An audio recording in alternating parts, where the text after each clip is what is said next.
Okay guys, so now we are getting started with these number of topics. Virtualization क्या होती है AMI में, steps क्या होते हैं किसी भी Amazon EC2 को यूज़ करने के, instance की life cycle क्या होती है, how you will be going to connect to an instance and how you have to configure the security group. So first of all, let's get started with this concept कि instance की life cycle क्या होती है. So let us say I have shared one link with you. You have to open that link. Okay, आपके chat message में मैंने कि link forward किया है. You have to open this link. तो ये जो डायग्राम है ना, ये एक्चुअली आपकी बताता है Amazon EC2 की लाइफ साइकिल. तो यहाँ पे लिखा हुआ है कि by working with Amazon EC2 to manage your instances from the moment you launch them through their termination, you ensure that your customers have the best possible experience with the application or sites that you are going to host onto that instances. And for that, AWS actually follows this life cycle. Life cycle क्या होती है कि जब आप किसी भी AMI को या किसी भी इंस्टेंस को लॉन्च करते हो तो आप लोगों को एक स्टेटस नजर आता है पेंडिंग. ओके, देखा होगा आपने, पेंडिंग आपको नजर आता है. पेंडिंग के बाद हमारा जो लाइफ साइकिल होती है वो किस पे मूव ऑन हो जाती है, रनिंग स्टेट पे. पहले होती है pending state and then will move towards our this running state. Running state में बहुत सारे पैरामीटर्स होते हैं. रनिंग को आप रिबूट भी कर सकते हो. रिबूट मतलब आप इसको रीस्टार्ट कर सकते हो, आप इसको स्टॉप कर सकते हो और स्टॉप करने के बाद आप दोबारा से इसको स्टार्ट कर सकते हो. तो जब हम किसी मशीन को रनिंग स्टेट से स्टॉप पे ले जाते हैं तो हमारी मशीन जब दोबारा ऑन होती है तो फिर से पेंडिंग सबसे पहले होता है और फिर रनिंग होता है. ओके, रनिंग के बाद आप अपनी इस मशीन को टर्मिनेट कर सकते हो बाय शटिंग डाउन.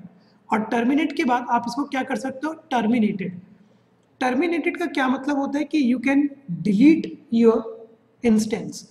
तो ये इंस्टेंस है ना, आपको यहाँ पर भी नज़र नहीं आएगा. अगर आप यहाँ से टर्मिनेट कर देते हो, टर्मिनेट करने के बाद जैसे आप इसको एक बार करोगे रिफ्रेश, तो यहाँ पर आपको आपकी मशीन नज़र नहीं आएगी. ये जो लाइफ साइकिल है ना, ये आप यहाँ से भी चेक कर सकते हो. एक्शन में अगर आप जाओगे इंस्टेंट स्टेट पे, तो पहली स्टेट होती है start, then you can stop, then you can reboot. Okay, reboot मतलब आप इसको स्टार्ट कर सकते हो और फिर फाइनली आप इसको क्या कर सकते हो, टर्मिनेट. ओके, टर्मिनेट जैसे आप कर दोगे, अब आप अपनी मशीन को फिर कभी एक्सेस नहीं कर पाओगे. Once it is deleted, it is deleted. Okay, moreover जो लोग ग्लेशियर पे बैकअप रखते हैं अपनी मशीन का, यहाँ से टर्मिनेट करते हैं वो वहाँ से भी टर्मिनेट हो जाती है ऑटोमेटिकली. ओके, तो once if your machine will be going to get terminate, it will be going to get terminated permanently. Okay, तो लेटर से देखो अब होता क्या है. अब मेन हमको ये समझना है कि किन स्टेट पे हमसे चार्ज लिया जाता है और किन स्टेट पे चार्ज नहीं लिया जाता. Okay, now we are going to understand which states will be going to make bill for you and which states will be free for you. कहाँ पर चार्ज कटेंगे और कहाँ पर चार्ज आपके डिटेक्ट नहीं होंगे. तो लेटर से सबसे पहली स्टेट क्या आपको मैंने बताई थी, पेंडिंग में. पेंडिंग का स्टेटस क्या होता है, not billed. Okay, the instance is preparing to enter to the running state. An instance enters the pending state when it launches for the first time और when it is restarted after being in the stopped state. तो यहाँ पर आपके कोई भी charges आप लोगों से नहीं लिए जाएंगे. It is not going to be billed. Running में the instance is running and it is ready to be use. ये वाला जो आपका इंस्टेंस स्टेट होती है, ये होती है आपकी बिल. ओके, यहाँ पर हमारे चार्जेस आपके काटे जाते हैं. फिर होता है आपका stopping. The instance is preparing to be stopped और stop hibernated. Not billed if preparing to stop और billed if preparing to hibernate. Hibernate आप कंसिडर कर सकते हो जैसे स्लीप मोड, जैसे विंडोज में होता है ना, जैसे हम यहाँ पर जाते हैं और ये sleep mode, same you can consider this as a hibernate. तो हाइबरनेट स्टेट पे तो बिल लिया जाएगा, बट जब आप स्टॉप कर जाते हो तो कोई भी बिल आपसे चार्ज नहीं किया जाएगा. जब हमारी मशीन टोटली स्टॉप्ड हो जाती है, okay, the instance is shut down and can not be used. The instance can be restarted any time और ये भी कोई बिल नहीं चार्ज होता. शटिंग डाउन के टाइम पे भी कोई बिल आप लोगों से चार्ज नहीं होता. The instance is preparing to be terminated और अगर आप टर्मिनेट कर देते हो तो the instance has been permanently deleted and can not be restarted. और इस स्टेट का भी क्या लिया जाता है, नॉट बिल्ड. तो आपके सिर्फ चार्जेस कब लिए जाते हैं, जब हमारी स्टेट या तो रनिंग स्टेज पर होती है या आप अपनी मशीन को कर देते हो हाइबरनेट। ओके, ये लाइफ साइकिल होती है। लाइफ साइकिल एक बार दोबारा से डिस्कस कर लेते हैं। Pending, running, stopping, shutting down, terminated, और रीबूटिंग वगैरह इसी के साथ एसोसिएटेड है, रनिंग के साथ। This is going to be the life cycle of your instance. अब यहाँ पे लेट्स से इन्होंने एक नोट दिया हुआ है कि reserved instances that apply to terminate instances are billed until the end of their term according to their payment option. Okay, कुछ है ना हमारे पास क्या होता है, reserved instances. Okay, let me just show you कि what actually do you mean by this reserved instances. Okay, तो देखो ये होता है आपका reserved instances. Okay, reserved instances are actually not a physical instances but rather a billing discount applied to the use on demand instances of your account. ये जो reserved instances होते हैं, these actually follow the concept of पे पर usage model. Okay, तो ये हमारे on demand resources होते हैं। तो अगर आप इसको टर्मिनेट करते हो तो आपको यहाँ पे चार्ज देने पड़ेंगे, और अगर आप नॉर्मली मशीन को टर्मिनेट करते हो तो उसका कोई भी बिल चार्ज नहीं लिया जाएगा। ओके, तो this is going to be the stage, और let's say you can simply say the life cycle of your instance. अब लेट्स से हम देखते हैं कि किसी भी EC2 को आप किस तरीके से यूज कर सकते हो। Steps for using this Amazon EC2। तो करना क्या होता है कि लेट्स से अगर आप कहीं पर भी हो, आप एक बार सर्विसेज पे क्लिक कर दो, और जैसे आप सर्विसेज पे क्लिक करोगे, from the compute section you will be going to get an option of EC2। Okay, आपको कंप्यूट सेक्शन के अंदर नजर आ जाएगा आपका EC2। तो जैसे आप इस पर क्लिक करोगे EC2 पे, just simply click on to this EC2। ठीक है, और ये आपका एक विजार्ड होता है। ओके, इसी विजार्ड के अंदर लेटेस्ट से मैं आपको ये बताऊंगा कि किस तरीके से हम Amazon EC2 को यूज करते हैं, इंस्टेंस को किस तरीके से कनेक्ट करते हैं, और सिक्योरिटी ग्रुप हम किस तरीके से एक बार इनेबल करते हैं। तो all you just need to do is कि सबसे पहले एक बार मैं अपनी मशीन को टर्मिनेट कर देता हूँ। ओके, तो लेटेस्ट से ये, तो यहाँ पे सबसे पहले एक बार लाइफ साइकिल भी समझ लेते हैं। जैसे आप इस मशीन को सिलेक्ट करोगे, आप एक्शंस में जाओगे, आपकी इंस्टेंट स्टेट में 2 एक्टिव होंगे। स्टार्ट तो ये ऑलरेडी है, या तो आप इसको स्टॉप कर सकते हो। स्टॉप हाइबरनेट यहाँ पर अभी इनेबल्ड नहीं होती क्योंकि हमारा ये फ्री सब्सक्रिप्शन है। या आप इसको रिबूट कर सकते हो, टर्मिनेट कर सकते हो। रिबूट हम तब करते हैं जब हमको एक रीस्टार्ट चाहिए होता है अपनी मशीन में। ओके, तो let us say I am going to make a use of stop. अब देखो जो स्टूडेंट मिस्टेक क्या करते हैं, वो बिना स्टॉप करे अपनी मशीन को टर्मिनेट कर देते हैं। ऐसा कभी भी नहीं करना चाहिए। First of all you have to stop this machine and then you have to terminate your machine. और टर्मिनेट और स्टॉप में डिफरेंस है। स्टॉप मतलब कि अब आपकी मशीन रनिंग मोड पर नहीं है, और टर्मिनेट मतलब कि अब आप उसको परमानेंटली डिलीट कर रहे हो। ओके, तो जैसे ही मेरी मशीन स्टॉप होती है, then I am going to terminate this machine. तो जैसी मेरी मशीन स्टॉप हो जाती है, अब मैं इसको यहाँ से कर सकता हूँ टर्मिनेट। जैसे आपको मशीन कोई भी टर्मिनेट करनी हो तो पहले आप इसको प्लीज स्टॉप कर लेना, फिर ये शटिंग डाउन के लाइफ साइकिल में आएगी, और शटिंग डाउन के बाद ये आ जाएगी टर्मिनेट वाले लाइफ साइकिल वाले फेज पे। तो this will be going to terminate this machine. तो let us say now this machine is terminated.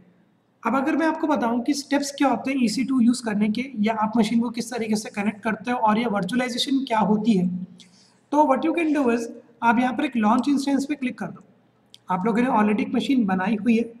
अब देखो यहाँ पर एक स्टेप फॉलो करना होता है कि कभी कभी हमको है ना कोई डिजायर्ड ऑपरेटिंग सिस्टम्स चाहिए होते हैं।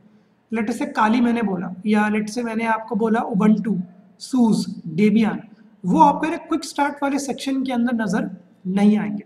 Okay, you will not going to get those option in a quick start wizard. तो what you can do is आप यहाँ पर क्लिक कर सकते हो AWS मार्केट प्लेस पे। अगर मैं माई AMI इस पर क्लिक करूँ तो यहाँ पर आपको ये भी नजर आएगा कि अभी तक आपने कोई AMI नहीं बनाई है। ओके, आपने अभी तक कोई AMI नहीं बनाई है क्योंकि वो मैं टर्मिनेट कर चुका हूँ। इसके बाद AWS मार्केट प्लेस पर जब आप आएंगे, यहाँ पर अब आप सर्च कर सकते हो for your desired operating system. Let us say मैंने यहाँ पे यूज किया Debian. Okay, all you just need to do is just type this Debian and press enter. जैसे आप प्रेस करोगे एंटर, यहाँ पर आपको सजेशन दिखा देगा। अराउंड 25 प्रोडक्ट इसको मिले हैं, मतलब अराउंड 139 प्रोडक्ट इसको मिले रिलेटेड टू डेबियन। और अभी इस वाले पेज में आपको 25 प्रोडक्ट दिखा रहे हैं जो एक्चुअली यूज करते हैं डेबियन का। ओके, तो what you can do is कि what we are going to do is now कि जैसे ही आपको आपका ऑपरेटिंग सिस्टम मिल जाए, you have to click on the select. Moreover, select को यूज करने से पहले भी आप ये चेक कर सकते हो कि इसका आर्किटेक्चर एक्चुअली क्या है। तो इसका आर्किटेक्चर है 64 बिट। ओके, तो what we can do is we can simply click on to the select. यहाँ पर ये मैंने आपको बताया था कि these are going to be your instance types. Okay, but हम इनमें से सिर्फ वही यूज कर पाएंगे जो हमारा फ्री टायर एलिजिबल होता है। Okay, moreover at the very top left you will be going to get some description कि Debian is a computer operating system composed of software packages released as free and open source software primarily under the GNU। GNU एक term होती है, इसका मतलब होता है general public license, mean anyone can have an access to this operating system without purchasing any key. कोई की आपको परचेज करने की नीड नहीं है, ना ही आपको इनको क्रैक करने की नीड है, ये फुली वर्जन अवेलेबल है।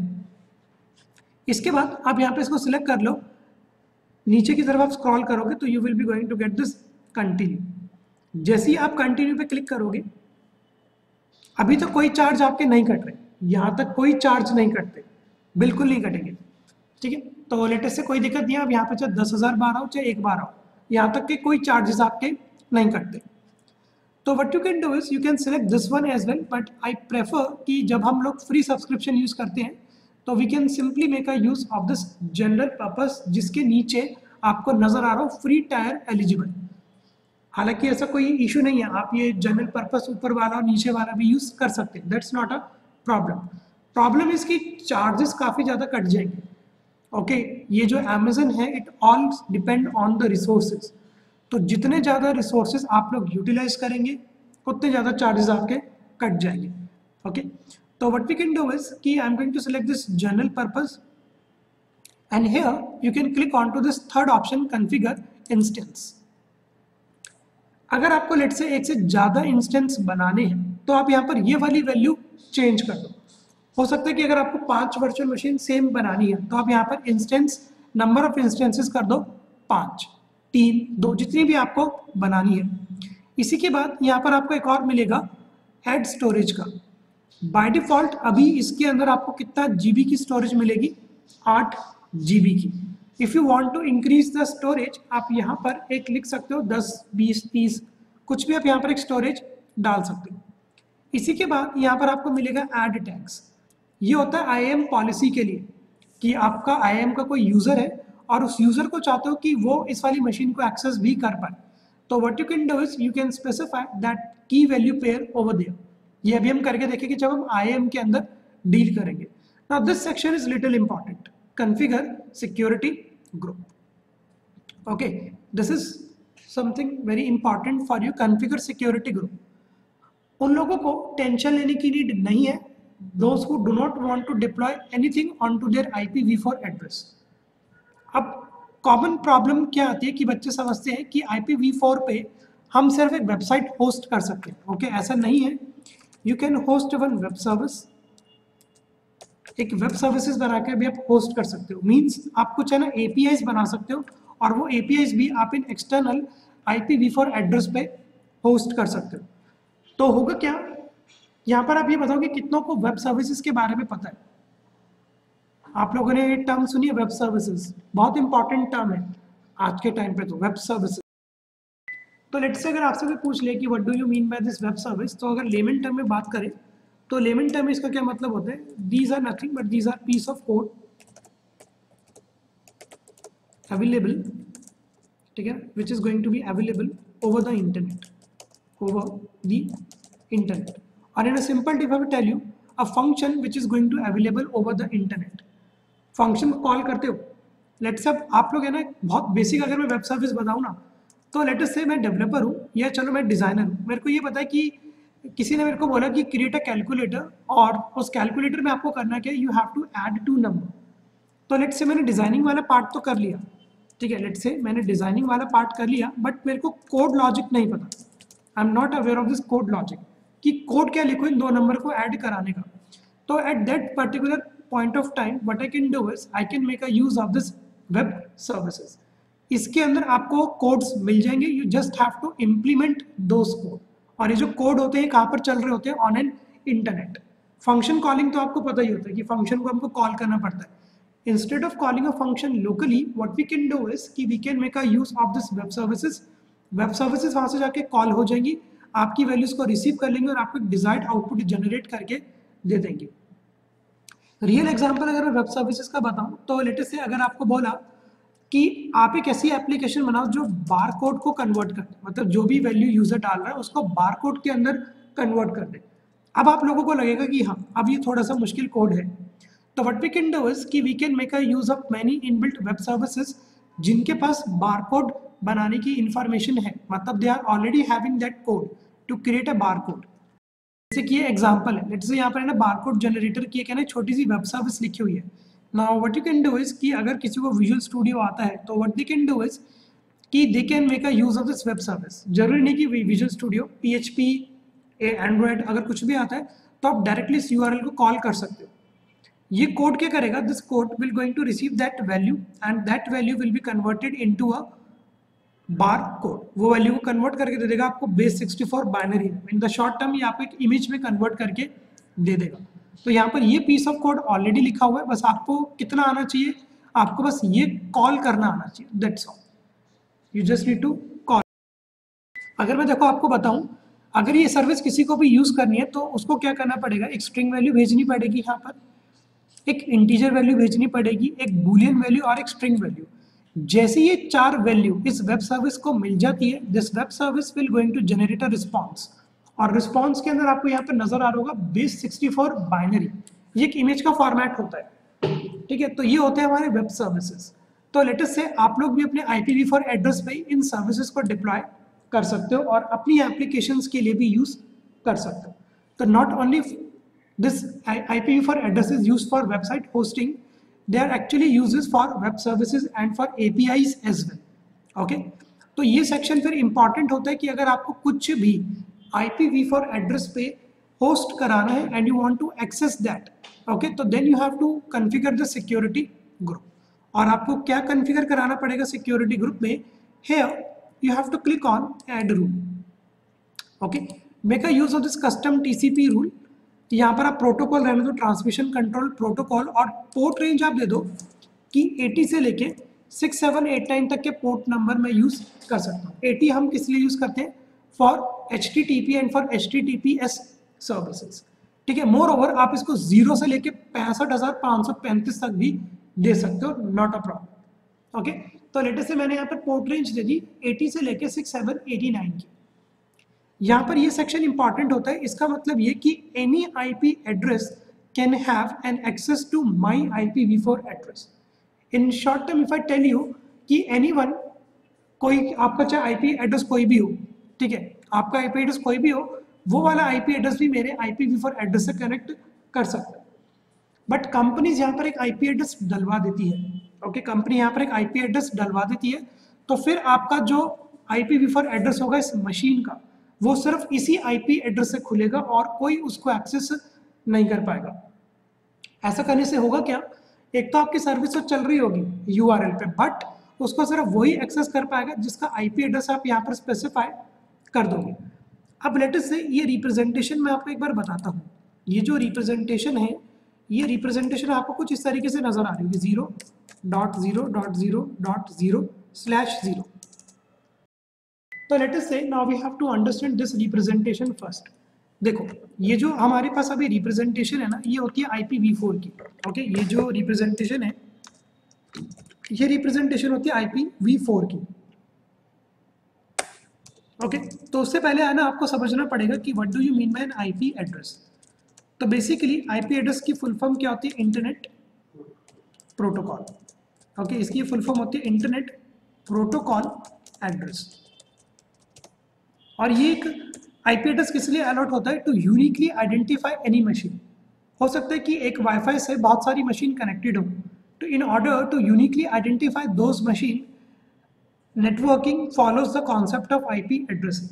IP addressing are of two type, एक होती है आपकी IPv4, जिसकी मेन बात क्या है कि 2020 में ये ऑब्सोलीट हो जाएगी, ऑब्सोलीट, ये खत्म होने की कगार पर IPv4। तो तो फिर आप लोगों को ये आईपी एड्रेस मिलने लग जाएगा IPv6 and here V actually means version. V का यहाँ पर क्या मतलब होता है? Version number 4 and version number 6। Okay, तो लेट अस से ये जो रिप्रेजेंटेशन होती है ना, ये IPv4 की होती है। ध्यान से समझना कि IPv4 की रिप्रेजेंटेशन क्या होती है, फिर मैं आपको IPv6 की भी बताता हूँ। कहते हैं कि IPv4 are 32 bit numeric address, 32 bit numeric address, 32 bit numeric address होता है IPv4। ओके, लेट अस से अगर मैं अपनी मशीन का IP एड्रेस चेक करूं, let me just show you. In order to cross check your IP address, आप लोग कमांड प्रॉम्प्ट पे जाओ and here you can simply type this command internet protocol configuration IP config. Go to your command prompt, type this IP config और जैसे ही आप ये लिख दोगे, प्रेस करोगे एंटर, बहुत सारे IP एड्रेसेस आ जाएंगे, बट आप लोगों को ये ध्यान देने वाले होगा जिसके आगे लिखा आ रहा होगा वाईफाई या वायरलेस नेटवर्क कनेक्शन। ठीक है, मेरा इंटरेस्ट ये रहेगा जिसके आगे लिखा होगा वायरलेस नेटवर्क कनेक्शन या वाईफाई।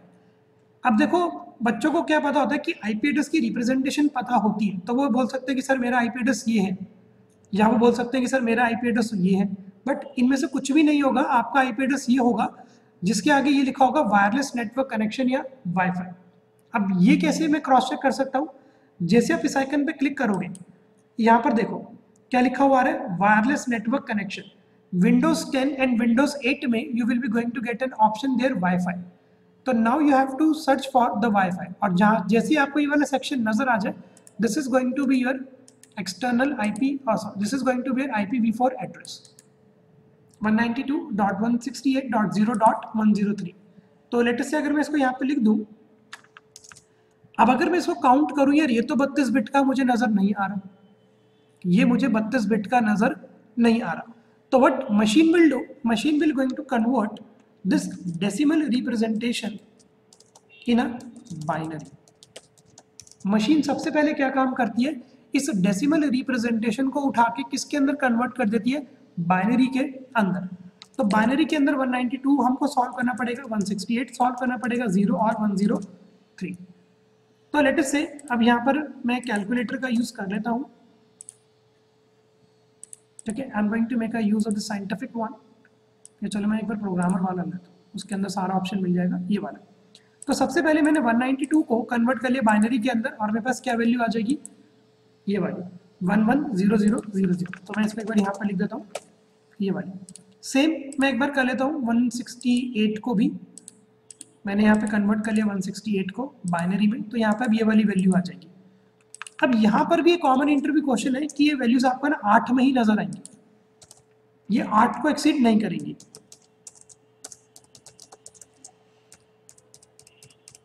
ठीक है, तो 0 का तो 0 ही रहेगा। 103 का अगर मैं यहाँ पे कन्वर्ट करूँ, late me just make a use of this 103 binary, तो अब इसकी ये मिल जाएगी। ठीक है, अब यहाँ पर ये तो 8 बिट में नहीं है, इसके अंदर कितनी वैल्यू आई, 1 2 3 4 5 6 7, तो मैं इसके आगे 0 लगा दूंगा और इसको कन्वर्ट कर दूंगा किसके अंदर, 0 के अंदर। अब यहाँ पर इसको 8 बिट ही क्यों बोले जाते हैं, because 1 byte is equivalent to 8 bits.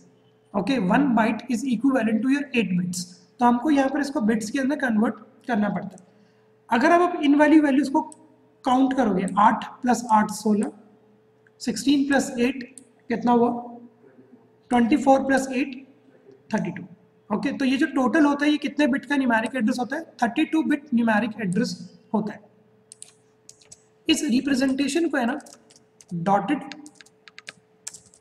Decimal notation कहा जाता है। इसको क्या बोलते हैं हम, डॉटेड डेसिमल नोटेशन। ये देख सकते हो, डॉट ये डॉट ये डॉट ये। जो शुरू की 3 बिट होती हैं, ये शुरू की 3 बिट क्या होती है, network ID, network ID, network ID and the host ID. ठीक है, मैं यहाँ पे लिख देता हूँ NID मतलब नेटवर्क आईडी, और HID का मतलब यहाँ पर होस्ट आईडी। ये हम तीनों, हमारा नेटवर्क सेम है, इसलिए हम सबका ये सेम आएगा, क्योंकि हम सभी का नेटवर्क क्या है, सेम है। नोएडा वाले पार्टिसिपेंट भी क्रॉस चेक कर सकते हो, आप सभी का ये तीनों एड्रेस सेम आएगा, अगर कोई अपने हॉटस्पॉट से नहीं कनेक्टेड है और अगर आप सेम ही नेटवर्क से कनेक्टेड हो। ओके, तो आपका ये शुरू का 3 एड्रेस सेम नजर आएंगे, network ID, network ID, network ID, but ये वाला अलग नजर आएगा हमारा होस्ट आईडी।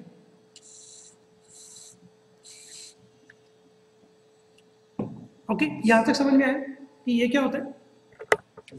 तो IPv4 को बोले 32 बिट न्यूमेरिक एड्रेस, डेसिमल को बाइनरी में कन्वर्ट किया जाता है और इस रिप्रेजेंटेशन को हम क्या बोलते हैं? डॉटेड डेसिमल नोटेशन, जहां में शुरू की 3 बिट बताती है नेटवर्क आईडी और लास्ट बताती है आपकी होस्ट आईडी। अब लेट अस से इसमें एक इंपॉर्टेंट कॉन्सेप्ट ये होता है कि IPv4 की ना कुछ क्लासेस हैं, और ये क्लासेस होना ना अमेज़न वेब सर्विस क्लाउड वालों को पता होना बहुत जरूरी है। 5 क्लासेस होती है, एक होती है A, B, ठीक है, then we have this C, इससे बड़ा परेशान मैं, D, and then we have this E। 5 classes आपके पास होती है IPv4 के अंदर, A, B, C, D and E। आपको बस इनके ना रेंज पता होनी चाहिए, रेंज, दैट्स ऑल। तो लेट अस से इसकी जो रेंज होती है A की, वो होती है 1 से लेके 126 तक।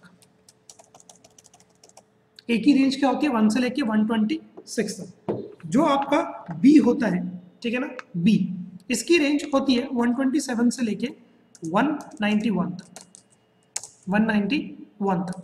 जो C होता है, इसकी रेंज होती है 192 से लेके लेट अस से 223 तक। जो D होता है, इसकी रेंज होती है आपकी 224 से लेके लेट अस से 239 तक। और जो हमारे पास E होता है, इसकी रेंज होती है 240 से लेके 255 तक। तो ये इनकी रेंज होती है। Now what is the benefit of this range? अगर आप लोगों को IP एड्रेस कल को मिले ये वाला 10.2.3.1, तो with the help of this starting bit you can easily identify कि this IP address is belong to class A। और जो giant organizations है Amazon, Google, Azure, ये कौन सा एड्रेस यूज करती है? क्लास A कैटेगरी का। ओके, जो बहुत बड़ी ऑर्गेनाइजेशंस है, गवर्नमेंट ऑर्गेनाइजेशन भी क्लास A IP एड्रेस को ही यूज करती है। फिर यहाँ पर आ जाता है बी के अंदर छोटी मोटी कंपनी आ जाती है, जैसे आपका वोडाफोन आ गया, एयरटेल आ गया, आइडिया आ गया। ये कौन सी कैटेगरी का यूज करती है? बी का। तो अगर कल को आपको मिले कि IP एड्रेस यहाँ से स्टार्ट हो रहा है, तो आप समझ जाना कि वो IP एड्रेस किस कैटेगरी का बिलोंग करता है? क्लास बी का। हमेशा जब भी आप लोग AWS यूज करोगे तो आपको क्लास A कैटेगरी का ही एक्सटर्नल IPv4 एड्रेस मिलेगा हमेशा, ठीक है। और ये जो होती है, ये स्मॉल साइज ऑर्गेनाइजेशंस के लिए होती है, ये मीडियम साइज के लिए स्मॉल साइज, लेट अस से MTNL हो गया। ओके, आप लोगों का जो भी नेटवर्क प्रोवाइडर होते हैं लोकल, इसलिए मेरा 192 से स्टार्ट हो रहा है। ओके, तो ये लोकल ब्रॉडबैंड या सर्विस प्रोवाइडर होती है ना, ये आपको 192 से ही स्टार्ट करके देते हैं। तो हम लोग जो एक्चुअली यूज करते हैं वो कौन सा यूज करते हैं? क्लास C का। Class D is actually used for multicasting where one simple IP address can perform simultaneously multiple tasks together। तो ये हमारे लिए किसी काम का नहीं है। Class E is reserved for future and for scientific purposes। तो जो हमारे काम के हैं वो ये होता है A, B और C। D और E आपको कभी भी नजर नहीं आएंगे, क्योंकि ये दोनों साइंटिफिक और फ्यूचर यूज के लिए रिजर्व इन्होंने किए हुए हैं। तो ये रेंज समझ में आई कि रेंज एक्चुअली क्या होती है? ओके, इसी के साथ ना मैं आपको यहाँ पे लिख देता हूँ कि this is going to be my class, this is going to be my range, and now this you have to understand, and this is your subnet. Class A का सबनेट होता है 8, B का सबनेट होता है 16, और यहाँ पर C का सबनेट होता है 24। इनके कोई सबनेट नहीं है, इनका कोई सबनेट नहीं है, इसका भी कोई सबनेट नहीं है। ये सबनेट मैं बताता हूँ कि सबनेट किस लिए यूज किया जाता है। तो ये पहले टेबल आप लोग बना सकते हो कि IPv4 की ये क्लासेस होती है, तो ये रेंज होती है, और ये सबनेट मास्क होता है, ठीक है ना। Now this is a good question कि why we have to make a use of this subnet mask. ये इंपॉर्टेंट क्वेश्चन है। ये क्वेश्चन एक्चुअली पूछा जाता है CCNA, CCNP और CISSP, cloud information security professional. Cloud तो हम भी कर रहे हैं, ठीक है ना। तो देखो सबनेट मास्क क्या होता है। तो यहाँ तक पहले आप now let's understand what do you mean by the subnet mask. ध्यान से देखना,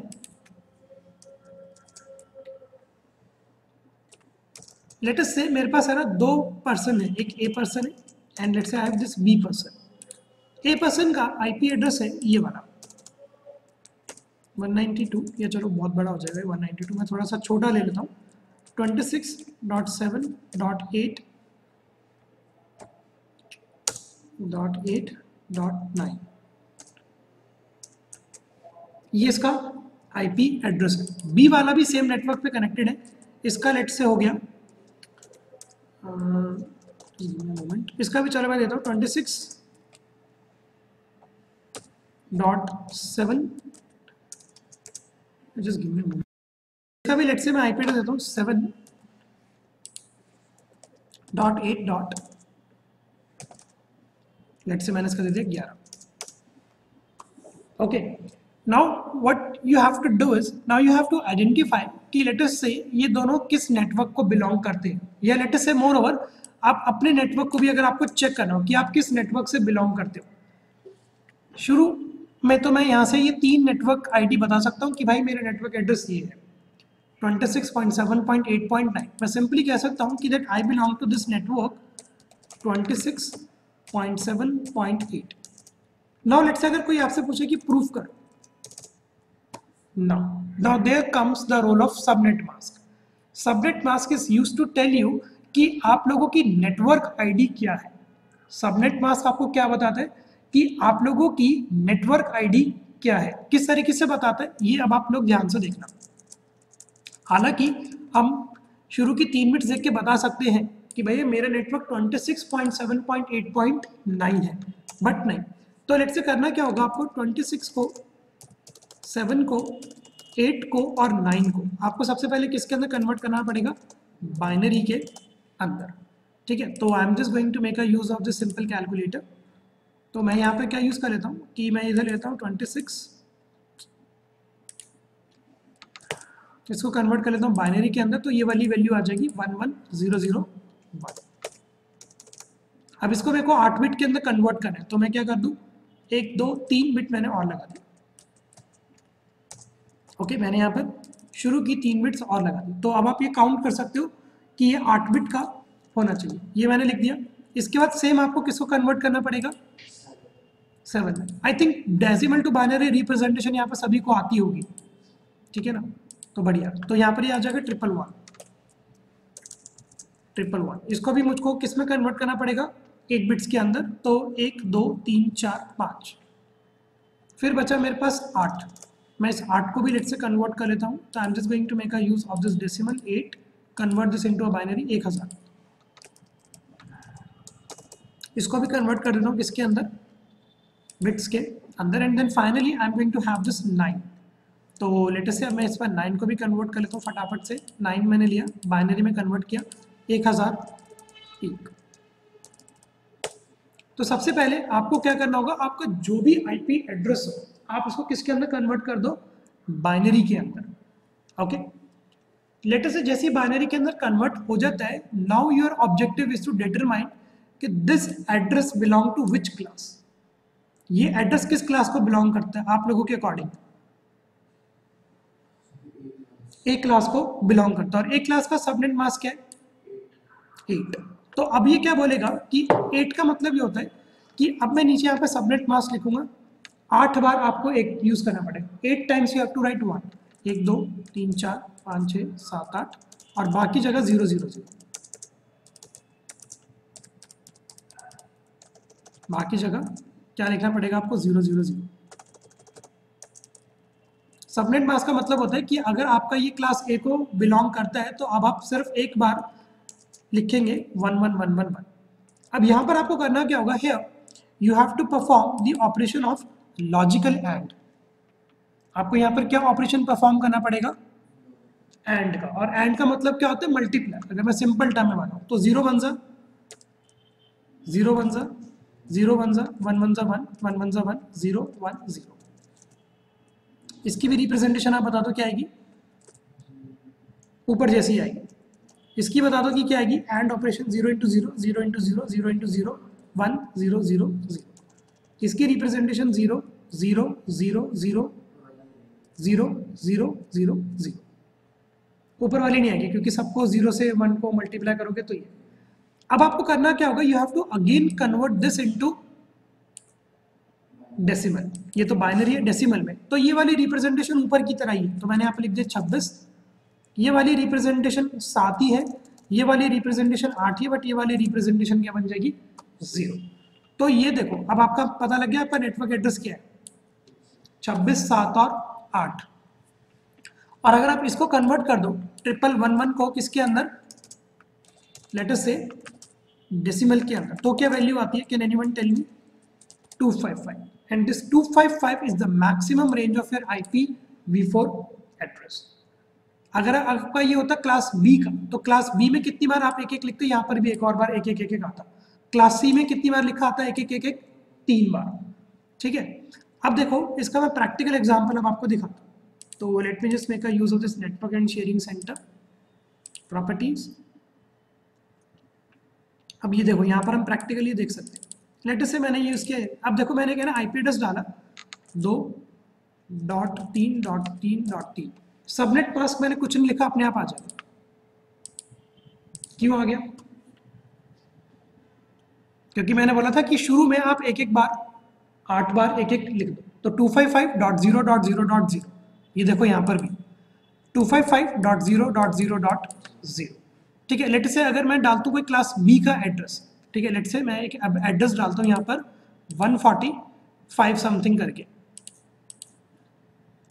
okay, let me just make a use of, let say मैंने अब यहाँ पे डाला 145.12.12.9 कुछ भी डाल, अब सबनेट मास्क क्या आ जाएगा 255.255.0.0। क्यों? क्योंकि इसने कितनी बार एक एक बार लिख दिया, 8 बार एक इधर और 8 बार एक इधर। 24 अगर मैं डालता हूँ लेटेस्ट से, अगर मैं कोई क्लास सी कैटेगरी का यूज करूँ 192.156.17.8, तो यहाँ पर पापा कितनी बार आ जाएगा, 3 बार 255.255.255.0। And it is use to determine कि आप लोगों का नेटवर्क एड्रेस क्या है। और in a simple term it is use to identify the default gateway. क्योंकि अगर हम इन दोनों के बीच में अगर कैलकुलेशन करेंगे तो मेरा डिफॉल्ट गेटवे क्या आएगा 192.156.17.0। और यहाँ पर आप देखो कि मेरा डिफॉल्ट गेट एक्चुअली में होगा भी यही। ये तो एमटेल वाला है, तो यहाँ पर मेरा डिफॉल्ट गेटवे 0, शुरू की 3 नेटवर्क बिट सेम आई है 192.168.0 वो अलग अलग होगा, ये होस्ट आईडी सबकी अलग होगी, बट ये शुरू की 3 बिट सेम रहेंगी। ठीक है, तो ये होता है आपके सबनेट मास्क का कॉन्सेप्ट। ये प्रैक्टिकल एग्जांपल्स आते भी आपको सॉल्व करने पड़ते हैं। ओके, ये प्रैक्टिकली पूछा जाता है कि how to what do you mean by the subnet mask. अब ये जो रिप्रेजेंटेशन है, ठीक है ना, ये रिप्रेजेंटेशन क्या बताती है कि कोई भी सबनेट मास्क और कोई भी IP एड्रेस चलेगा। मतलब कि अब जो हम एक्सटर्नल IPv4 एड्रेस यूज करेंगे on our Amazon EC2, that IP address can be accessible from any point of, या लेट्स से वर्ल्ड में वो कहीं से भी एक्सेस हो सकता है। ओके, तो यहाँ पे लेट्स से अगर आपको कोई स्पेसिफिक एड्रेस देना होता है तो हम क्या लिखते हैं 192.0.0.1। ठीक है, और फिर यहाँ पर सबनेट मास्क का लिखा जाता 24।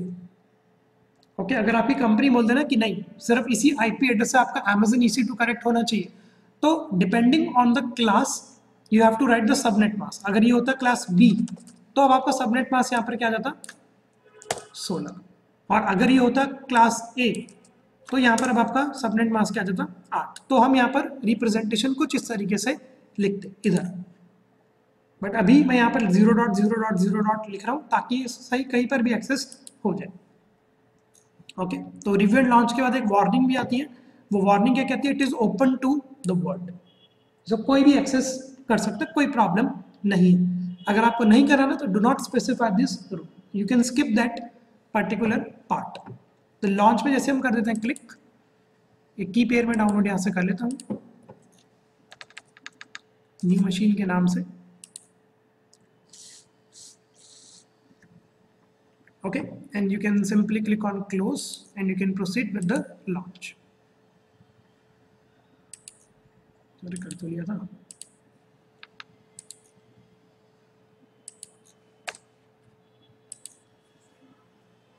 ठीक है, and you can simply click on to slot, वो मेरा माउस से कहीं पे क्लिक हो गया, and this will start creating your instance. Okay, तो यहाँ पर एक बार आ जाता हूँ मैं पहले व्यू इंस्टेंसेस पे, तो यहाँ पर हमारा ये इंस्टेंस बनना स्टार्ट हो जाएगा। ठीक है, now you have to tell me, ये समझ में आया आप लोगों को IPv4? So let us say after understanding the security group, now let's proceed with connecting to an instance। और इंस्टेंस को कनेक्ट करने के लिए आपको पता ही है कि सबसे पहले आपको PEM वाली फाइल को, प्राइवेसी इनहांस्ड मेल वाली फाइल को आपको किसके अंदर कन्वर्ट करना होता है? You have to convert that into a PPK। For that you can make a use of a software named as PuttyGen। एक और भी सॉफ्टवेयर होता है, वो भी मैं आपको बताऊंगा, बट अभी फिलहाल के लिए PuttyGen हम यहाँ पर यूज करते हैं। हम डायरेक्ट CLI के थ्रू भी अपनी मशीन को कनेक्ट कर सकते हैं Amazon वेब सर्विस के कमांड लाइन इंटरफेस से। ओके, तो here I'm going to make a use of this downloads। This is going to be my key। Click on open, you can set a passphrase। तो ये वो step है कि connect किस तरीके से करते हैं। सेव द प्राइवेट की, click on save, click on close, and now once you have created this PEM into PPK file, so now with the help of this Putty software you can easily connect to your instance। but EC2 के instance के साथ आप लोगों को problem पता ही है कि we have to make a use of a admin। Okay, यहाँ पर आपको क्या लगाना पड़ेगा कि admin लगाना पड़ेगा इस यूजर नेम के आगे, रूट की जगह you have to write an admin। Okay, so let's say here I'm just going to type this admin instead of this root। Okay, I'm going to make a use of secure shell authentication, and I'm going to specify my private key file। Click on open, click on open, yes, and here I have to specify my passphrase, and now you can see that I am connected with my machine। और अपने external IP address को enable करने के लिए मैंने आपको बताया था कि what you have to do is you have to install some dependencies। ठीक है, तो फॉर अ व्हाइल मैं सिर्फ यहाँ पर एक वो इंस्टॉल करके दिखाता हूँ आपको, sudo apt-get install। पहले इसको मैं एक बार अपडेट कर देता हूँ, तो I am just going to write sudo apt-get update. सबसे पहला स्टेप आप यही करना कि you have to update your instance, चाहे आप कोई सा भी इंस्टेंस बनाओ, updation is must. Okay, and once this updation is completed, now I'm going to install one simple dependencies onto this sudo apt-get install, and I'm going to install this Apache 2, that's it। Okay, click on Y। तो जैसे आपका Apache install हो जाता है, तो जो आपका external IPv4 address है, now it can be accessible from the world. अगर ये Apache नहीं होगा तो वो ये लिखा आता है कि this site can not be reached, क्योंकि आपको कुछ ना कुछ वहाँ पर डिप्लॉय करना पड़ेगा। ओके, तो late me just show you, if I make a use of my external IP address, ये आपका पब्लिक IPv4 एड्रेस है, और यहाँ पर आप देख सकते हो कि आपको कौन सी क्लास का IP एड्रेस मिला है, क्लास A कैटेगरी का, because we are using an Amazon। तो यहाँ पर जैसे हम करेंगे पेस्ट एंड गो पे click, you can see now this IP addresses can be accessible from any point of the world. Okay, तो ये थे हमारे टॉपिक्स आज के जो हमने कंप्लीट कर लिए।